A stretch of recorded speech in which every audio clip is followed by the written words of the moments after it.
I'm Anton Roxas. On the scorecard tonight, Magnolia playing coach Tenorio is taking full responsibility following the Hotshots' 109-118 loss to TNT, which ended their PBA Season 50 Philippine Cup quarterfinal run. While the men's and women's basketball teams of Gilas Pilipinas drew the most attention during the 33rd Southeast Asian Games, the rising impact of female Filipino athletes is becoming an important narrative in all of Philippine sports. And we relive two bold analyses that could shake up Philippine sports straight from experts Atty. Tolentino and Jay Mercado. All the headlines and more on the scorecard tonight, the 31st of December. Now, here's our roundup. Magnolia playing coach Tenorio is taking full responsibility following the Hotshots' 109-118 loss to TNT, which ended their PBA Season 50 Philippine Cup quarterfinal run. Zeus Valdez has the details. The end of the road came early for Magnolia Chicken Templado's Hotshots as their PBA Season 50 Philippine Cup campaign came to a halt in the quarterfinals at the hand of the TNT Tropang 5G. For playing head coach Tenorio, the exit was not just a loss, but a hard lesson in his first conference leading from the sidelines. Tenorio took full responsibility for the result, admitting that the conference tested him as a rookie head coach, especially going up against a veteran bench boss like Chot Reyes. Tenorio stressed that self-evaluation is part of the process, saying the coach must always be the first to look in the mirror, questioning decisions, communication, and leadership. And while he believes his players' spot, accountability, he said, ultimately falls on him. Take a look at myself first. Ano yung mga kailangan kong i-improve. Definitely, against Coach Chot, I was also, if I'm coaching, I did not play, hindi masasabi ko na out-coach talaga ako. Kasi ganun talaga. Just like my players, they still have a lot of things to learn, and lalo na ako. Sabi ko nga kay Coach Chot kanina, dami akong natutunan. Not only in today's game, but this conference. So I will get better also, but I have to take a look at myself in the mirror also. Tama ba yung pinapagawa ko sa mga bata? Tama ba yung mga sinasabi? In the end, always the coach will always take the full responsibility. The players will give their best. Definitely. Again, and then coach naman yun eh.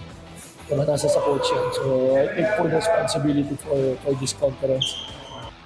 The former Ginebra floor general also spoke about the challenge of transitioning from being a leader on the court to guiding a young roster from the bench, noting that experience in playoff basketball can't be taught overnight. Sabi ko sa kanila, I know, personally, I know how it takes to win in a playoff game. Pero hindi naman ako naglalaro eh. Diba? Hindi naman ako pwede maglaro hanggang 50 ako eh. O hindi naman ako pwede maglaro hanggang 48 minutes eh. Diba? So, they need to learn. Diba? So, yun lang yung hopefully, tutunan ng mga bata, mga players. And this break will give us time, more time. And hopefully, we can get an import that can be an additional leader to those young players. Despite the disappointment, Tenorio remains optimistic about Magnolia's future, pointing to the team's potential but also acknowledging that continuity issues made it difficult to build chemistry, with several key players either unavailable or joining the team at different stages of the conference. Yes, actually I'm really okay with the composition of the team right now. If you think about it, I can use 11, 12 players that can really play. Diba? So it's just a matter of how they will blend. Yung bagay din kasi nawala si Jerome, then Paul. Tapos pumasok si Yukien this week lang. Si Chris Kuhn pumasok middle of the conference or start na yung conference. So there's a lot of things that we need to build together. When we need it together, we cannot put in players na this day or this week, diba? Hindi na eh. So, I want to build this team with this composition. Kung nakita nyo naman yung potential din naman. Diba? Obvious naman yung potential ng team na we will build from here. Tenorio said consistency will be the focus moving forward as he looks to build a team with a stable composition and use the break before the next conference to regroup, adding that the experience, while painful, could serve as a foundation for long-term growth. On a personal note, Tenorio admitted that the loss was especially difficult, marking the first time in his PBA career he failed to advance past the quarterfinals. But he made it clear, this setback will not define the journey, only shape what comes next. Reporting for the Scorecard, I am Zeus Valdez, Bilyonaryo News Channel. While Gilas Pilipinas' men's and women's teams captured most of the spotlight at the 33rd Southeast Asian Games, the growing influence of Filipina athletes quietly emerged as a nationwide storyline. Sheila Salaysay has the details. While Gilas Pilipinas men's and women's basketball teams commanded much of the spotlight following the 33rd Southeast Asian Games, another storyline quietly resonated across the country: the growing impact of Filipino athletes beyond the game's biggest stages. The historic gold medal run of the Philippine women's national football team, known as the Filipinas, captured national attention. But away from the main headlines, several women delivered championship performances in disciplines that often sit outside the mainstream sports conversation. One of them was Agatha Wong, who completed a personal redemption story by successfully defending her women's Taiji Kwan Taiji Jan title. After placing 7th in the Taiji Jan event at the 2025 World Games, Wong returned with a renewed focus. She paired her trademark precision in the barehanded routine with a composed and powerful showing in the sword form, producing a gold medal performance when it mattered most. I moved to Bangkok really scared, but I'm going home a champion, so very emotional for me. Wong's victory came on a day of mixed results for the Team Philippines. The Gilas Pilipinas women's volleyball team bowed out of gold medal contention, while Olympic champion Heidelin Diaz Naranjo struggled to meet expectations in her weightlifting event. Still, Wong's triumph stood out as a reminder of the depth of Filipino talent beyond the country's most followed sports. Another gold medal came from Islay Bumogao, who continued her rise in Muay Thai by adding to the Philippines' medal haul. Bumogao's SEA Games victory capped a breakout year that included success on the One Championship stage. It marked her second SEA Games gold medal, following her form event win in 2022.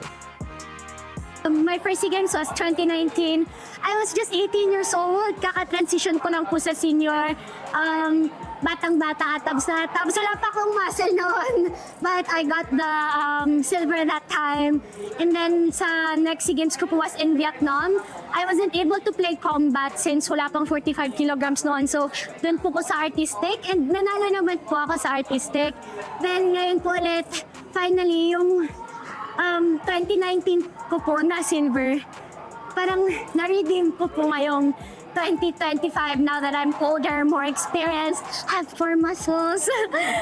Just last month, Bumogao defeated Thailand's Polichombo Pupabay in One Championship, reinforcing her growing reputation as a consistent threat against elite Thai competition. Her path to Muay Thai was unconventional. Bumogao began training in Wushu, Jiu-Jitsu, and Pencak Silat before being recruited to the national Muay Thai team after dominating multiple competitions. She was already 16 at that time, an age often considered late for entry into the sport. Her international breakthrough came at the 2023 World Championships, where she moved up from Class B to the Elite Division and captured a gold medal, signaling her arrival among the world's top fighters. Away from competition, Bumogao graduated cum laude with a degree in physical education from the University of Baguio. Balancing academics and elite-level training has left little room for downtime. But her commitment to Muay Thai has deepened her appreciation for both its physical demands and its technical artistry. As the SEA Games concluded, the performances of Wong, Bumogao, and other Filipino athletes underscored a broader message. Excellence in Philippine sports extends well beyond the brightest lights and continues to be shaped by women, making their mark often without fanfare. Reporting for the Scorecard, Sheila Salaysay, Bilyonaryo News Channel. We relive two bold analyses that promises to shake up the Philippine sporting scene straight from attorney Ed Tolentino and Jay Mercado right here on The Scorecard.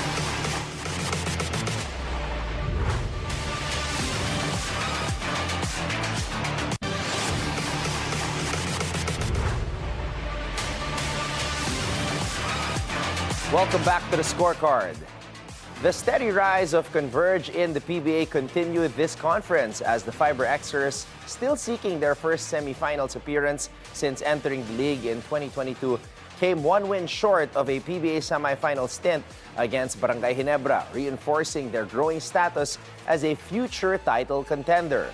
Recently, basketball analyst Jay Mercado joined us to discuss the seemingly promising future of the Converge Fiber Xers. Let's watch that again.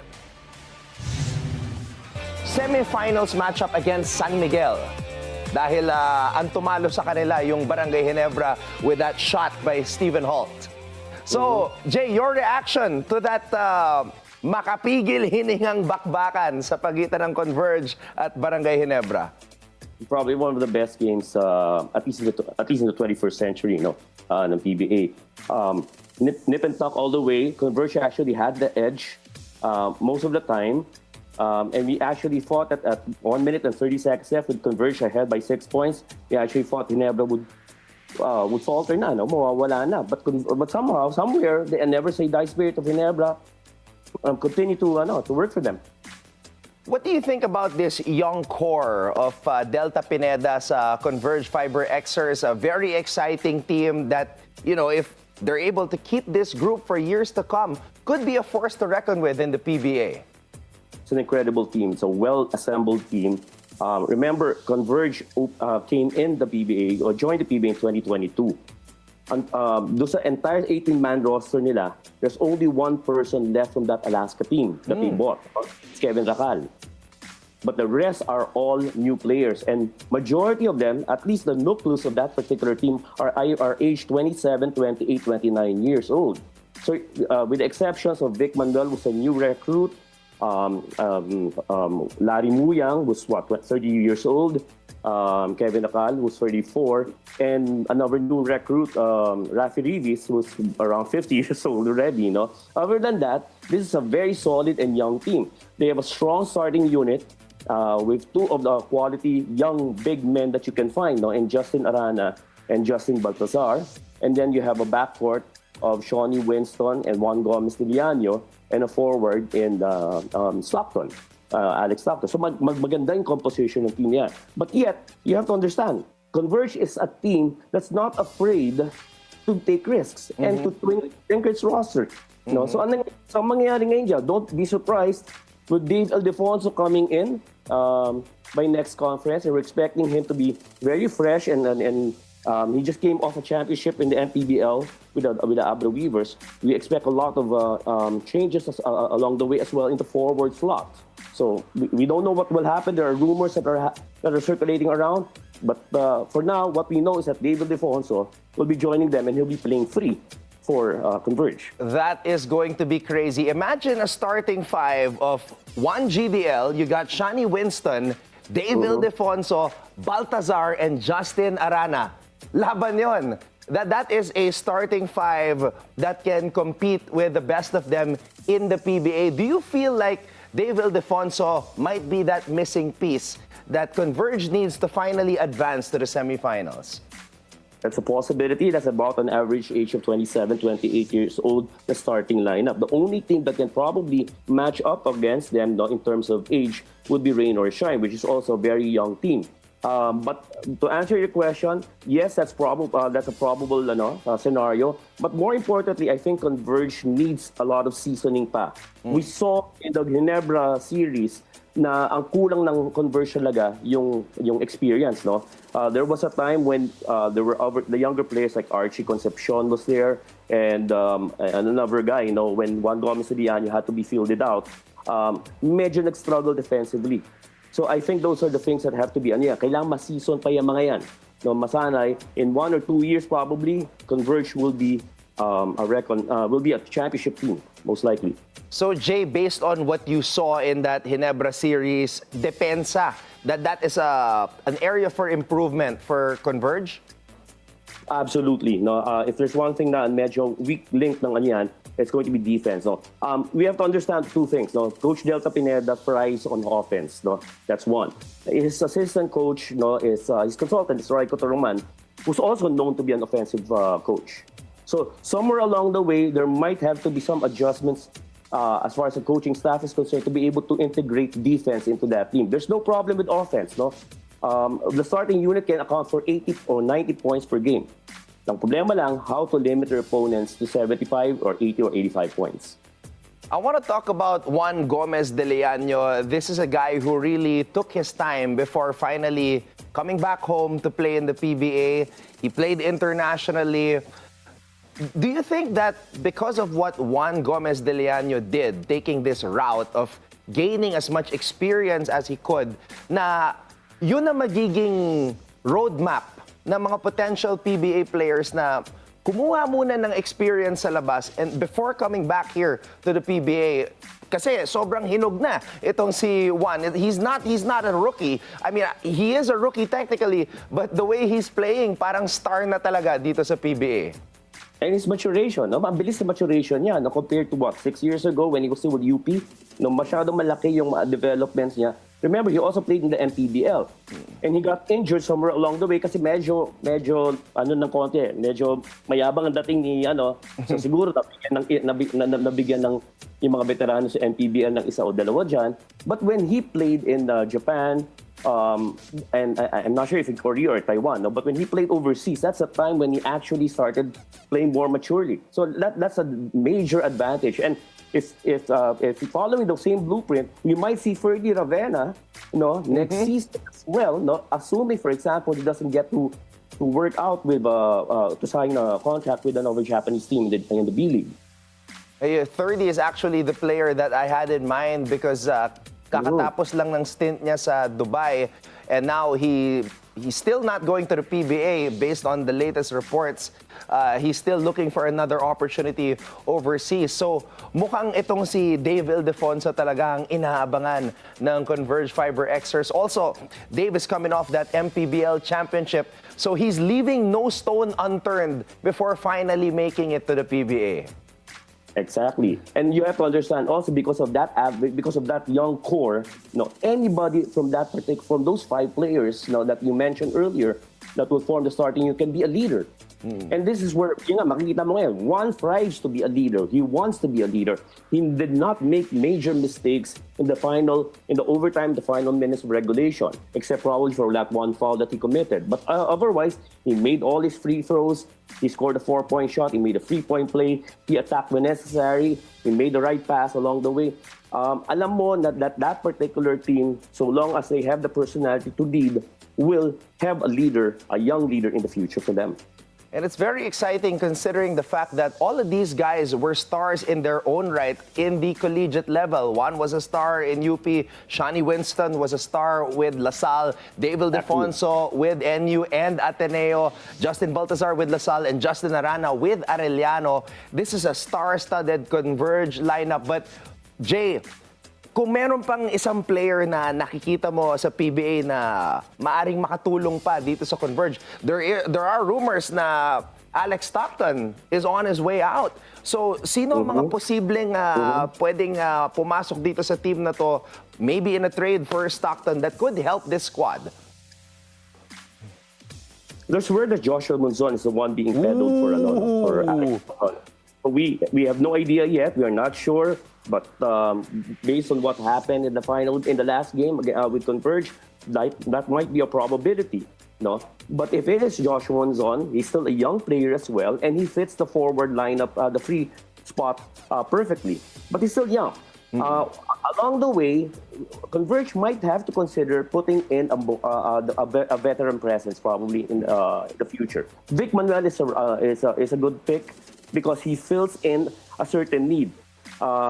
Converge only has three big players, no? Essentially, Buyang, Arana, and Baltazar. So it becomes that second power forward player who can play for the team.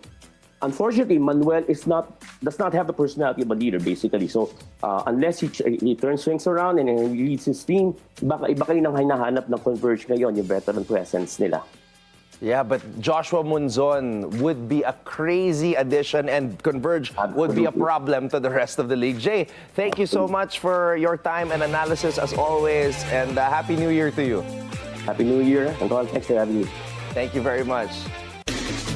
Naoya Inoue has once again lived up to his monster billing, dazzling in Saudi Arabia and setting the stage for a possible all-Japanese super fight with Junto Nakatani next year. But with Filipino contender Jonrel Casimero making fresh noise after a knockout win, we ask, where does he fit in Inoue's increasingly crowded title picture? Attorney Ed Tolentino had a very interesting take on that recently here on the Scorecard. Let's watch that again. Good evening, partner, at magandang gabi po sa lahat ng tumatangkilik sa iyong programa. Eto na nga, attorney, bagong usap-usapan ngayon sa mundo ng boxing, Inoue Casimero. This has been a fight that has been floated for about 2 years now. What is the possibility of this finally happening in 2026? Well, right now, the possibility of Casimero fighting Inoue next year, well, it's a long shot. You know, it's like asking me to date the reigning Miss Universe. It may not even happen right now. You know, Casimero was supposed to fight Inoue in April 2020 when he was still the bantamweight champion. COVID-19 knocked out that match. And then in the last 5 years, Casimero just fell, you know, way behind Naoya Inoue. He lost the bantamweight title on the scales. He struggled. And with the weight issue, of course, he was banned in Japan for 1 year. That really lowered his stock. Right now, he's back, fresh off a knockout win. We're happy to see Casimero back, but it's a long way. Fully booked po itong si Naoya Inoue. He's fighting in May 2026 at the Tokyo Dome against Junto Nakatani, the biggest fight in Japan. And then there are rumors that Jesse Bam Rodriguez is also going to move up. A lot of fighters are lining up for Naoya Inoue. And right now, Casimero is not on the top of the list. He has to fall in line as far as fighting Inoue is concerned. He can come up with all these blabbers, all this, you know, a tough talk. But, you know, it's just saliva. You know, it's just saliva. He has to have a belt. He has to have a credible win. Ano? So, malayo pa yun, malayo pa. Although he's talking about fighting Luis Neri in his next fight, that's a very good fight if it does happen for Casimero. He has to really be active in the ring. If you want to attract Naoya Inoue, you have to get in some wins against big names. You know, that's something has to happen for Casimero if he is to merit attention from Naoya Inoue. Inoue is 32 years old and I read something recently from The Ring magazine at ang sinabi sa The Ring is that Inoue is ranked number 4 in terms of the best pound-for-pound fighters in the first quarter of this century. At ang kasama sa listahan na yon ahead of Inoue, Manny Pacquiao, Bernard Hopkins, and Floyd Mayweather Jr. Is he that good, Attorney Ed?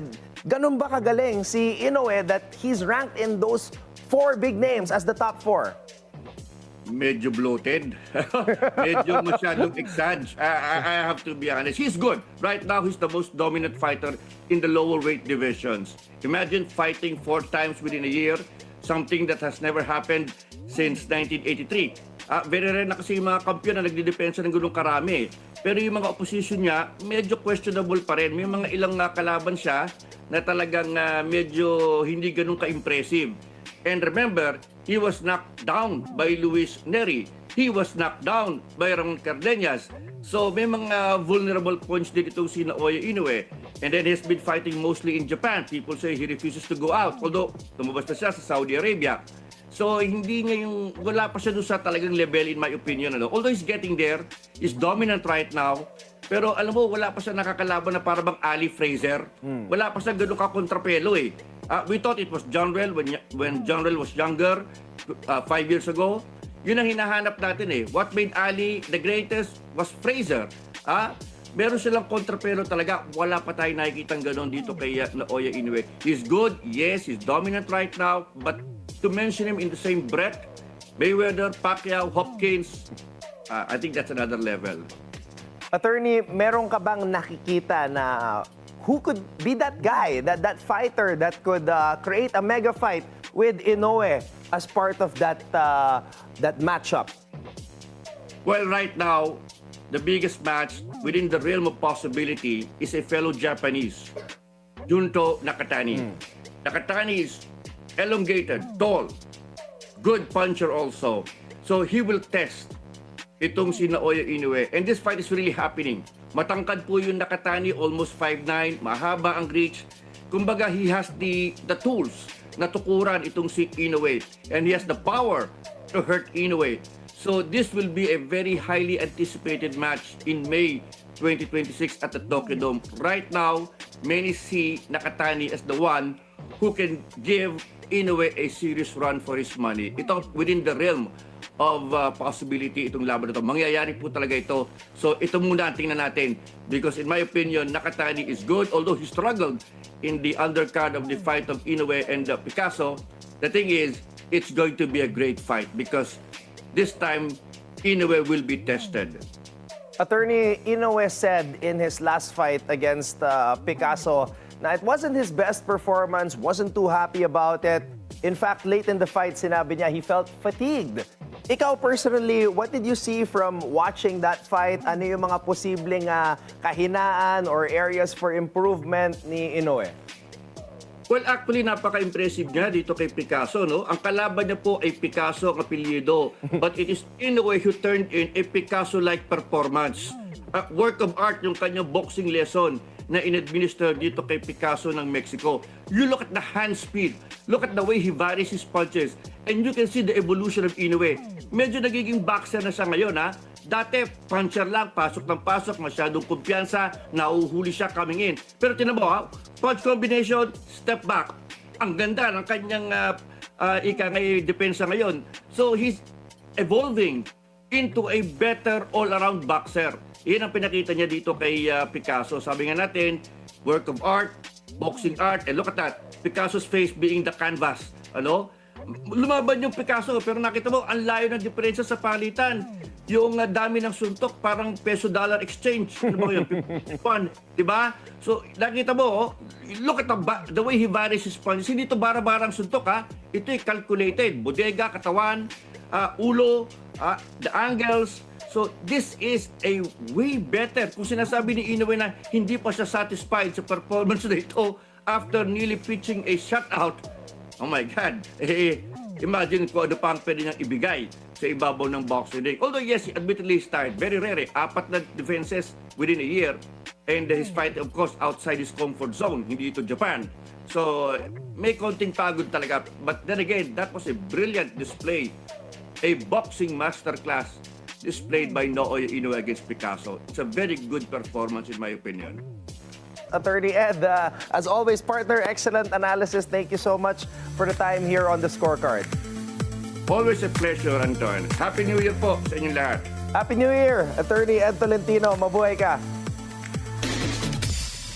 And with that, thank you for joining us tonight or for the entire 2025. We'll see you again on the Scorecard next year, where sports is our business and business is our sport on the Bilyonaryo News Channel.